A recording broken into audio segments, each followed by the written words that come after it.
Indiana Jones and the Great Circle makes me feel like I've been teleported to a dimension where bad games are critically acclaimed now.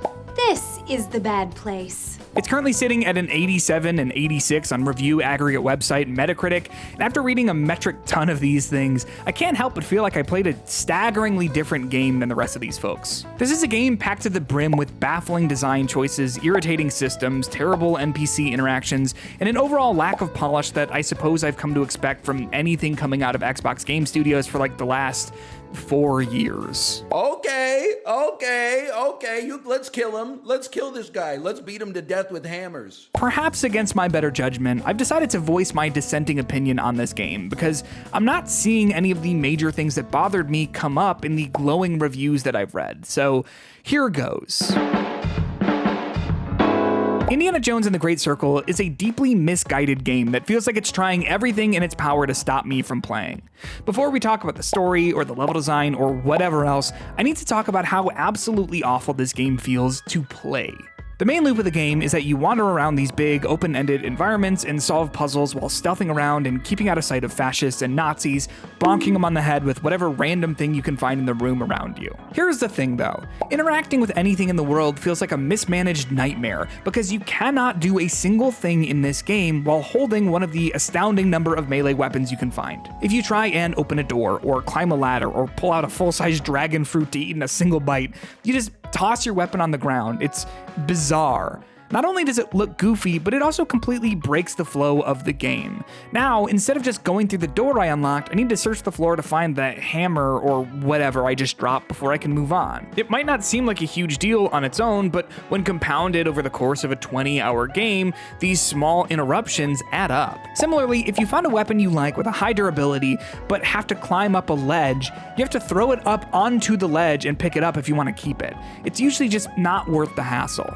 There's an overall clunkiness to the Great Circle that I feel like could have been solved if the game had an inventory system for your melee items, or if it just let you hold on to stuff when you're climbing ladders. Like seriously, why do this? Now, when you're just wandering around the expansive open-ended environments like the Vatican or Giza, you kind of lose sight of how bad the game feels in this regard because you're not interacting with a ton of items. But the second that you engage with enemies is when the problems start. It feels like the game is pushing you to be as stealthy as you can because you don't last long in fights with big groups of people, and if they've got guns, you're most likely not making it out alive. The issue, however, is that the stealth highlights the clunkiness of the weapon system, since now you're dropping essential combat items on the ground, items you'll need if you get caught for taking too long, but you keep taking too long because of how often you're dropping your stuff. You see what I mean? It feels like the systems the game is using don't mesh super well or weren't considered very thoughtfully. I think the easy counter to this point is to say, well, because of how many melee items there are, you don't always need to be bringing them from place to place with you. Which I kind of see that point, but the game incentivizes you to do that with another one of its clunky, broken systems. If you want to peek around corners, which you'll want to do as you sneak around, the game tells you in its third tutorial level, I'm not even going to begin to complain about how bad the introduction of this game is, to lean, you hold the left trigger and then push in the thumbsticks to lean left or right. Simple enough. However, you can only do this if you're holding an item. Otherwise, you charge up a heavy punch with your left hand and aren't able to lean in either direction. This means that in order to do stealth properly, you need to be carrying an item at all times, something that it feels like the game is incentivizing you not to do. It's this major contradiction. To prove that I'm not nitpicking, here's another horribly awkward system. There's a skill you can unlock early on in the game where if you get killed while wearing the classic Indiana Jones outfit, you can revive with low health by crawling and picking up your hat. You watch a quick cutscene of Indy brushing himself off, and then you're back on your feet. The thing is though, all the enemies that killed you just completely dismiss this and go back to what they were doing. So you end up getting in a huge firefight or whatever, die, and then go back to being completely undetected, even though everyone can see you. It's bizarre. The first time it happened to me, I thought it was a bug, but it happened 2 more times during my playthrough, and I can confirm that it wasn't. That's just how the system works. It's awkward and immersion breaking and totally exploitable, but not in a fun, pulled one over on the game type way. More of a, this feels like a game breaking bug way. And it's baked into the core pillars of the combat. Like if your health goes to 0, this is just what happens. I find this to be baffling and indicative of how many of the systems in the Great Circle work. And I haven't seen anyone mention these sorts of awkward mechanics in their written reviews, which feels equally baffling. Like, did I miss something? Was there some sort of upgrade early on that makes this game not feel like this? I think the combat also struggles with awkward systems. In his 5 out of 5 review for VGC, Jordan Midler writes, "Punches don't feel like they do much damage at all, and when you're faced with more than one enemy, things break down somewhat.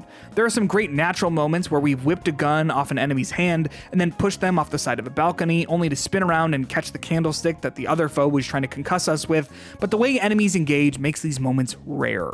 Combat feels uninspired. For me, there's just no other way to put it. You can parry incoming attacks, but I found the window to be really inconsistent, and the stamina bar you rely on to do literally anything feels equally inconsistent for what actions count as something that expends it. While you certainly can use the whip to disarm an enemy and knock them to the ground, as Midler described, I found that engaging with those systems just drew the fights out, as there's nothing more consistently reliable than just mashing the triggers while holding a weapon to fight off Nazis. Indiana Jones attacks so fast when you do this. There's nothing the enemy can do to really counter you. In a 9 out of 10 review for GameSpot, Richard Wakeling agrees with me, writing, "Combat is shallow, however, and I could see some tedium creeping in, but only if I'd chosen to investigate too many fights." Wakeling is hitting on something that I felt throughout my entire playthrough.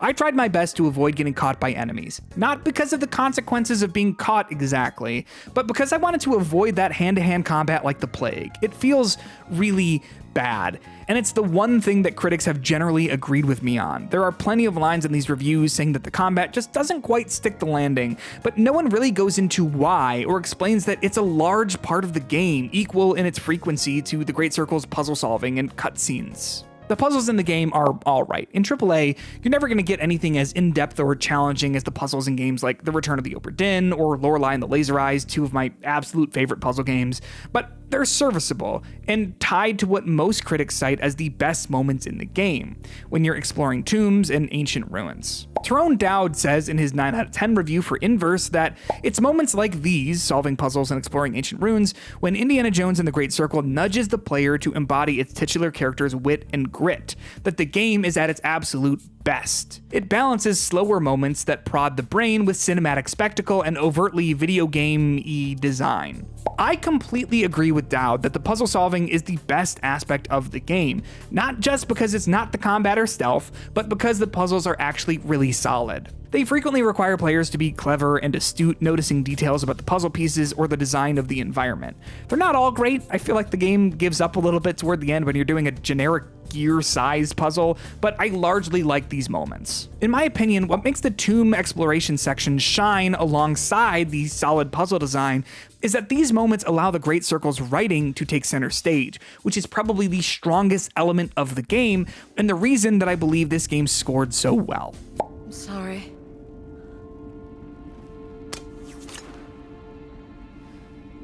Wonderful. The overall story isn't something to write home about exactly. In his 4 out of 5 review for Digital Trends, Gio Colantonio writes, "While it's all treated like a Hollywood film, the story isn't much more complex than that of a Yoshi game. There are magical MacGuffins and a bad guy with a vaguely evil plan for them. But it's the scene-to-scene writing and stellar performances that elevate the material." Troy Baker has already been given a lot of praise for his performance as Indiana Jones that perfectly emulates Harrison Ford, and it's all deserved. But Alessandra Mastronardi's performance as Gina does a lot to breathe life into her role and elevate what I feel is an underwritten character. Is that so? Dr. Indiana Jones, Professor Archaeology Department, Marshall College, Bedford, Connecticut.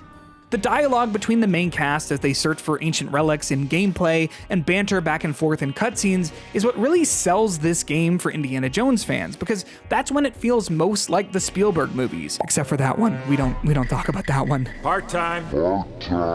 Unfortunately, it's the rest of the game that ruins it for me, and there are a lot of moments where the game lets down the story. For example, without getting into any spoilers, there are 3 sections where you have to fight these very large guys one-on-one, and it's really awkward because the fights go on for way too long, using the hand-to-hand combat system that we've already talked about my disdain for. I tried to get around it the first time by shooting him with my gun, but apparently that does absolutely nothing, so I had to get into a clunky, drawn-out fist fight that totally ruined the pacing of the sequence. Each time this happens, the pacing comes to a screeching halt because the fight just takes forever. A similar thing happens with the game letting the story down in Giza, when you finally get your hands on one of the Yoshi-style MacGuffins, as Geo put it. As soon as Indy grabs the artifact, the chamber starts to fill with sand, and you have just a few seconds to find a way out. After dying a few times in quick succession because of a lack of direction, I figured out that there was a hole in the ceiling that I was meant to reach. So I positioned myself under the opening as the room filled with sand, and then I died. I tried again and died again, so I took this to mean that I was looking in the wrong place, so I searched for a different way out and got killed a few more times before realizing that the game wanted me to mash the A button to jump on the sand as the room filled. Looking back at it now, it feels a little obvious, but in the moment, there was nothing to indicate that that's what I needed to do to stay alive, or that I was even going to get buried in the sand to begin with. The screen just fades to black after a few seconds. I won't belabor the point and tell you about every time this sort of thing happens, but there are a lot of moments in the story when you're told to act fast, but the mechanics behind what you're supposed to do are a complete mystery to you, or you get punished for trying something that the game doesn't want you to do. For example, there's a moment where this German boat is falling off a cliff and you have to run to the other side of the deck, but I kept getting game overs because I wasn't taking the correct path because I just didn't see it. This game ditches the yellow paint that people get really mad about online, but honestly, I could have used some sort of visual direction. These types of moments always happened at big story climaxes that landed completely flat for me since I had to retry them several times each. There's a general lack of polish and overarching feeling of jank that comes baked into the DNA of this game as NPCs freak out for no reason, or Gina keeps throwing pots at the boss in this section long after I've already beat him into the ground. You were right about the giants. Is he dead? Prendi questo! Peccato!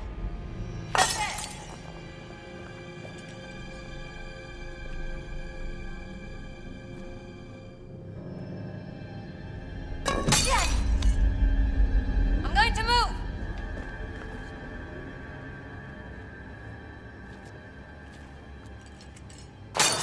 Regalino! Sta a vedere.